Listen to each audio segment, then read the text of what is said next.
વિસાવદરના ધારાસભ્ય ગોપાલ ઇટાલિયા પર ગઈકાલે એક જામનગર ખાતેની સભામાં તેમના ઉપર જૂતું ફેંકવાની ઘટના સામે આવી હતી, જેને કારણે ગુજરાતના રાજકારણમાં ગરમાવો આવ્યો છે। ત્યારે આજે સુરતમાં આમ આદમી પાર્ટીના નેતાઓ દ્વારા પત્રકાર પરિષદ યોજાઈ હતી અને આપણી સાથે આમ આદમી પાર્ટીના પ્રદેશ મહામંત્રી મનોજભાઈ સોરઠિયા જોડાયા છે। મનોજભાઈ, શું કહેશો, કઈ રીતે આખી આ ઘટના હતી અને એક સભામાં આ પ્રકારે જૂતું ફેંકવું કેટલું યોગ્ય કહેવાય? શું કહેશો આ ઘટનાને લઈને? હા, બિલકુલ। ગઈકાલે જામનગરની અંદર જામનગર મહાનગરપાલિકાના ચાલુ પદ ઉપર જે નગરસેવકો છે એ 3 નગરસેવકો આમ આદમી પાર્ટી સાથે જોડાયા। સમગ્ર ગુજરાતમાં આમ આદમી પાર્ટીનું જે પરિવાર છે મોટો થઈ રહ્યો છે, લોકો જોડાઈ રહ્યા છે, નેતાઓ જોડાઈ રહ્યા છે। એવા સમયમાં ભાજપ અને કોંગ્રેસ બંનેના પેટમાં તેલ રેડાયું છે। ગઈકાલની ઘટના જે છે એ સમગ્ર ઘટના ષડયંત્ર હતું।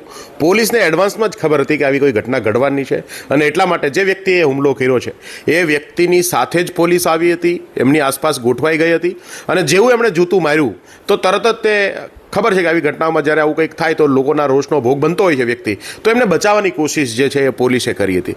નોર્મલી સંવૈધાનિક પદ ઉપર જે વ્યક્તિ હોય, ધારાસભ્ય કક્ષાનો વ્યક્તિ ઉપર આવો હુમલો થાય તો પોલીસનું કામ છે કે પહેલાં એમને એ પ્રોટેક્શન આપવું, પહેલાં એમને કોર્ડન કરવા, એમને સુરક્ષિત જગ્યા ઉપર લઈ જવા, પણ એ માયલું કશું પોલીસે કર્યું નથી।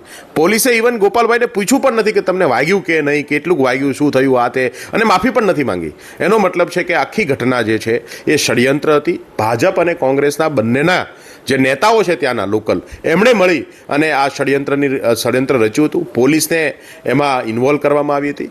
અમે કહેવા માંગીએ છીએ કે આવી ઘટનાઓથી ના તો ગોપાલભાઈ ડરે છે, ના તો ગોપાલભાઈની ટીમ અથવા તો આમ આદમી પાર્ટીનો કાર્યકર્તા ડરે છે। આવી ઘટનાઓથી આમ આદમી પાર્ટી ડરતી નથી, પણ ગુજરાતનું આ કલ્ચર નથી, ગુજરાતની અંદર આવા રાજનીતિક હુમલાઓને ગુજરાત ચાખી લેતું નથી અને આમ આદમી પાર્ટી જે છે એ અગ્રેસર રીતે આવા હુમલાઓને વખોડે છે, એમની સામે સતત જે છે એ સંઘર્ષ કરશે।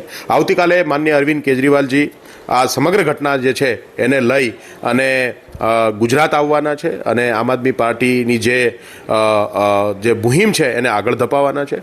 અરવિંદજી કાલે રાજકોટ આવશે અને જે ખેડૂતો, અત્યારે ગુજરાતમાં ઘણા ખેડૂતો આત્મહત્યા કરી રહ્યા છે, તો એ ખેડૂતોના પરિવારની પણ મુલાકાત લેશે અને હળદરની અંદર જે રીતે ખેડૂતો જેલમાં ગયા હતા એ પરિવારની પણ મુલાકાત લેવાના છે। મનોજભાઈ, વાત કરીએ તો ગોપાલભાઈ અગાઉ ગૃહમંત્રી ચૂંટેલા પ્રદીપસિંહ જાડેજા પર એમને ચપ્પલ ફેંક્યો હતો અને આ જ ઘટના તેમની સાથે બની। ગોપાલભાઈએ પોલીસ ફરિયાદ પણ કરવા ના પાડી છે આ વ્યક્તિ વિરુદ્ધ, શું કહેશો આ બાબતે? સ્વાભાવિક છે કે લોકતંત્રની અંદર પોતાની વાત રજૂ કરવી, પોતાનો રોષ વ્યક્ત કરવો દરેક વ્યક્તિની પોતાની જે છે એ મળેલા અધિકારો છે। ગોપાલભાઈએ પણ જે તે સમયે રાજ્યના ગૃહમંત્રી ઉપર કેમ કે વ્યવસ્થા, પોતે સરકારી નોકરીમાં હતા, યુવાનો સાથે અન્યાયોને લઈ અને એમણે પોતાનો રોષ વ્યક્ત કર્યો હતો। આજે જે ઘટના ઘટી છે એની અંદર આ જે વ્યક્તિએ જે જૂતું મારવાનું કામ કર્યું છે એમાં ના તો ગોપાલભાઈએ કોઈ ભ્રષ્ટાચાર કર્યો છે, ના ગોપાલભાઈથી લોકોને કોઈ દુઃખ હોવું જોઈએ અને ના તો એ કોઈ સ્થિતિ નથી કે ગોપાલભાઈ ઉપર આવો હુમલો થાય। તો સ્વાભાવિક છે કે આ વ્યક્તિ જે છે એ ષડયંત્રનો ભોગ બન્યો છે, આવેશમાં આવીને કોઈ લોકોનો હાથો બનવાની કોશિશ થઈ છે અને એવા સમયમાં ગોપાલભાઈએ મોટું મન રાખી અને આને માફ કરવામાં આવે એવી માંગણી એમણે કરી છે। બાકી જે છે એ સરકાર અને પોલીસ તંત્ર એમનું કામ કરશે। મનોજભાઈ, વાત થઈ તો હવે જેને જૂતું ફેંક્યું છે સત્તરપાલસિંહે, એને ફોટો તમારા જે ધારાસભ્ય જે હેમંત ખવા સાથે ફોટો વાયરલ થયો છે, શું કેવું છે આ બાબતે?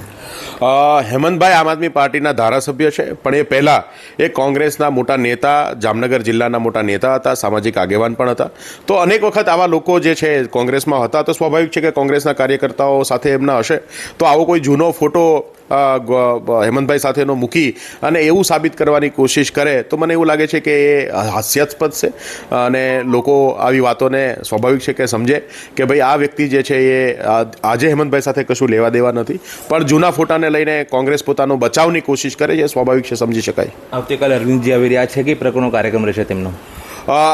ગોપાલ ઇટાલિયા ઉપર હુમલો થયો છે એને ધ્યાનમાં રાખી અને ગુજરાતની અંદર આમ આદમી પાર્ટી જે છે એ બિલકુલ ચાખી લેવાની નથી, બિલકુલ એમને લાઇટલી લેવાની નથી અને આના અનુસંધાને આવતીકાલે આમ આદમી પાર્ટીના રાષ્ટ્રીય સંયોજક છે અરવિંદ કેજરીવાલજી ગુજરાત આવી રહ્યા છે।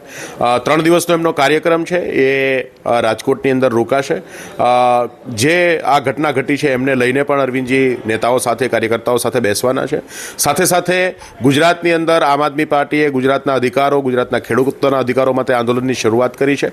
હળદરની અંદર જે આંદોલન થયું એમાં કેટલાક ખેડૂતો જેલમાં હતા, તો એમના પરિવારોને એમને મળવા માટે પણ અરવિંદજીનો પ્રોગ્રામો બનશે.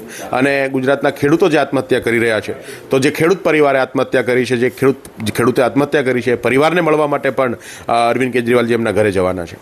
ચોક્કસથી જે જામનગર ખાતે જે આ ઘટના બની છે ગોપાલ ઇટાલિયા સાથે, જેને લઈને આવતીકાલે જે આમ આદમી પાર્ટીના જે નેતા છે અરવિંદજી કેજરીવાલ, તેઓ પણ આવતીકાલે ગુજરાત આવશે. અને જ્યાં જે ગુજરાતમાં જે પ્રકારે પરિસ્થિતિ સર્જાય, જે ખેડૂતો સાથે અન્યાયો થઈ રહ્યા છે, અને તમામ પ્રકારે જે અરવિંદ કેજરીવાલ છે તે તમામ લોકો સાથે મુલાકાત કરીને આગામી રણનીતિ નક્કી કરશે. Paresh Rathod, BS9 TV news, Surat.